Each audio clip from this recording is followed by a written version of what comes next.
بسم اللہ الرحمن الرحیم۔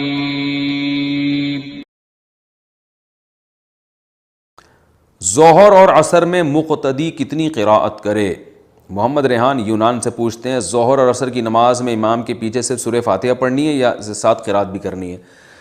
جناب محمد ریحان، امام ابو حنیفہ کے رحمہ اللہ کے نزدیک اور احناف کے نزدیک کسی بھی یعنی فرض نماز میں یا کسی بھی نماز میں جس میں آپ امام کے پیچھے ہوں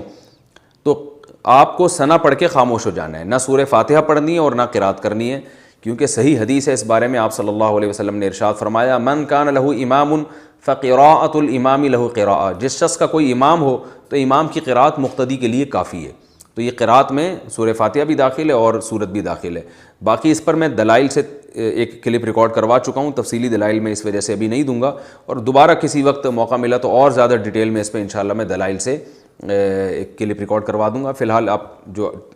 جتنا آپ نے مسئلہ پوچھا اس کا جواب یہ کہ ظہر یا عصر کی نماز میں بھی آپ ثنا پڑھ کے سبحانک اللہم و بحمدک یہ والی دعا پڑھ کے آپ خاموش ہو جائیں گے، نہ فاتحہ پڑھیں گے نہ امام کے ساتھ صورت ملائیں گے، چپ کر کے خاموشی سے کھڑے رہیں گے، کیونکہ امام کی قراءت مقتدی کے لیے کافی ہے۔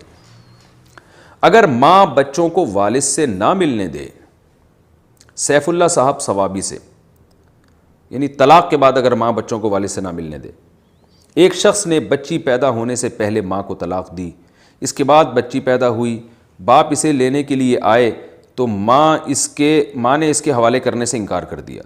پھر وہ بچی بڑی ہو جائے اور اس کی شادی بھی ہو جائے، پھر 48 سال کی عمر میں وہ بچی اپنے باپ سے ملے تو ماں کہے کہ اگر تم اپنے باپ سے ملی تو میں تمہیں نہیں بخشوں گی، اب اس بچی کو کیا کرنا چاہیے؟ اس بچی نے اگر اپنے باپ سے مل کے باپ سے معافی نہ مانگی تو ماں بخشے نہ بخشے شاید اللہ نہیں بخشے گا اس کو، کیونکہ یہ بہت بڑا جرم ہے 48 سال باپ سے دور رہنا۔ یہ آج کل ہمارے معاشرے میں بہت ہو رہا ہے کہ جب طلاق ہو جاتی ہے میاں بیوی میں تو بچے ایک طرف چلے جاتے ہیں، یا تو باپ کی طرف یا ماں کی طرف، اور جب ادھر جاتے ہیں تو ادھر نہیں ملتے، ادھر جاتے ہیں تو ادھر نہیں ملتے۔ تو جب تک وہ چھوٹے بچے ہیں تو ماں باپ کو گناہ ہوگا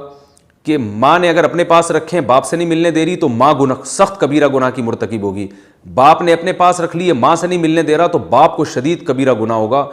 قطع رحمی کا، اور بہت یعنی اس میں تو بہت سارے گناہوں کا مجموعہ ہے یہ۔ اور بچے جب بالغ ہو گئے اور ان میں عقل آ گئی تو پھر بچوں پر لازم ہے کہ وہ اپنے باپ سے ملیں اگر ماں کے پاس ہیں، اگر باپ کے پاس ہے تو ماں سے وقتاً فوقتاً ملتے رہیں، اگر وہ نہیں ملتے تو بچے جہاں ماں باپ گناہ گار ہوں گے بچے خود بھی گناہ گار ہوں گے۔ تو 48 سال تک یہ بچی اپنی باپ سے نہیں ملی، یہ باپ کے ساتھ بہت بڑی ناانصافی، بہت بڑا ظلم زیادتی ہے۔ اور اگر یہ بچی اب اس کو چاہیے باپ کے پاس جا کے اس کے قدموں میں گر کے اس سے معافی بھی مانگے اور اس کو راضی بھی کرے کہ میں اب تک آپ سے جو نہیں ملی اس پہ مجھے معاف کر دیں، اور اگر ماں دودھ نہ بخشنے کی بددعائیں دیتی ہے تو ماں کی بات نہ مانی جائے، کیونکہ شریعت میں ماں کا حق ہے تو باپ کا بھی حق ہے، تو ماں بچوں سے ناجائز کام نہیں کروا سکتی۔ اگر یہ 48 سالہ بیٹی جو ہے یہ اپنی ماں کے کہنے میں آ کے باپ سے نہیں ملے گی اور یہ دھمکیاں دے گی کہ میں نہیں بخشوں گی، تو یاد رکھیں وہ بخشے نہ بخشے اللہ تعالیٰ شاید آپ کو نہ بخشے، کیونکہ صلہ رحمی میں سب سے پہلا جو درجہ ہے وہ والدین ہی کا ہے، لہذا ان کو چاہیے کہ باپ ماں کی بددعاؤں کی پرواہ نہ کریں، باپ سے ملیں جا کے۔